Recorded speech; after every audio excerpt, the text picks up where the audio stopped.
What's up, YouTube? It's 728 Autos, baby, back with another video. And man, I know this one is mandatory for anybody on YouTube. Straight mandatory. Got a new car. I gotta give y'all my 5 things that I hate about this car, man. Number 1, man, let's get the elephant out of the room, out of the way already, man. First and foremost, for all the trolls out there, yeah, it's not a V8. Honestly, I don't really give 2 shits about it being a V8. Yes, V8s are nice. They make more power than this, obviously. They sound a whole hell of a lot better.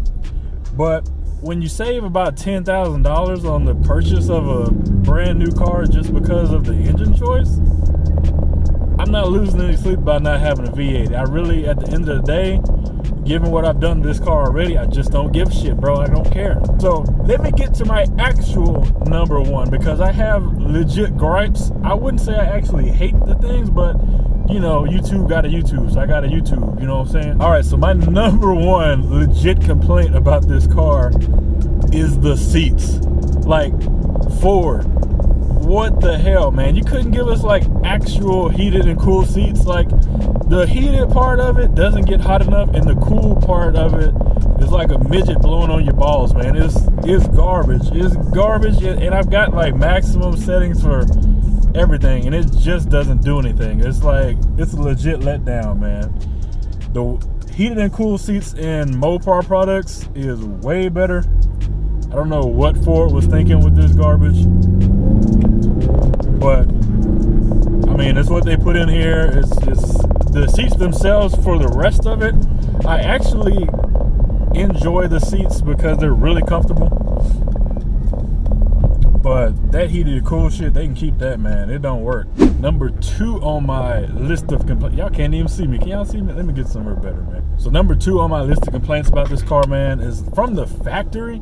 This car is extremely, extremely quiet. It is too quiet for a pony car. And so, like, why would you? I mean, I understand it's a 4-cylinder. I understand it don't really sound that good, but from the factory, Ford could have offered some better mufflers, man. I think that they cheaped out on the mufflers, and the car just, from the factory, it just sounds like nothing at all. They pipe in the fake noise from the engine into the speakers, and you know, it makes it sound pretty good on the inside. Actually, I kind of like it. I'm not really a big fan of fake noises, but if you're gonna do it like they've done it, I'm not gonna complain too much. My third gripe, third biggest hate thing that I hate about this car, and my hate video, the Ford Sync.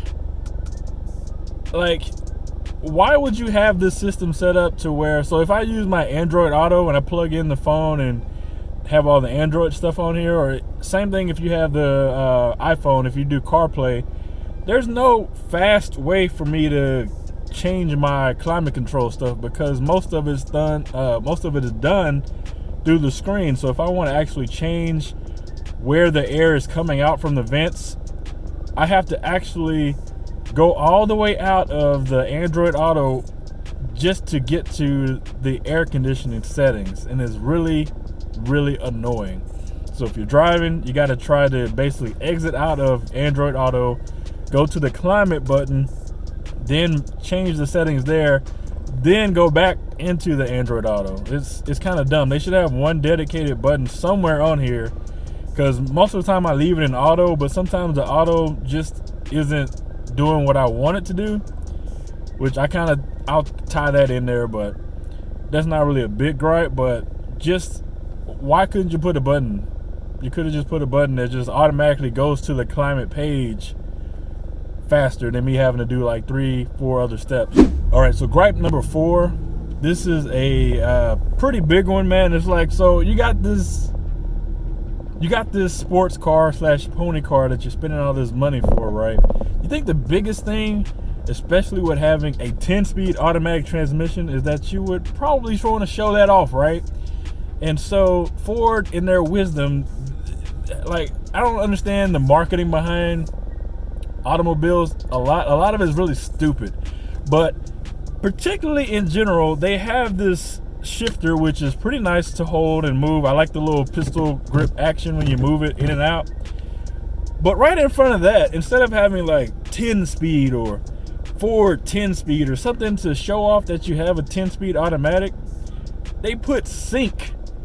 That was their main priority. Instead of prioritizing the transmission that they co-developed with GM, that is a really good transmission sometimes it does some weird shit, but no, they put on this little fake chrome strip right here, SYNC, sync.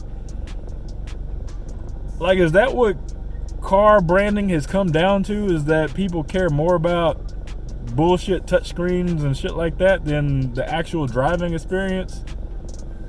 I don't know, you tell me. So number 5, this is my biggest gripe, and actually this gripe here is why I'm putting it last, because I legit almost did not buy this car because of this reason.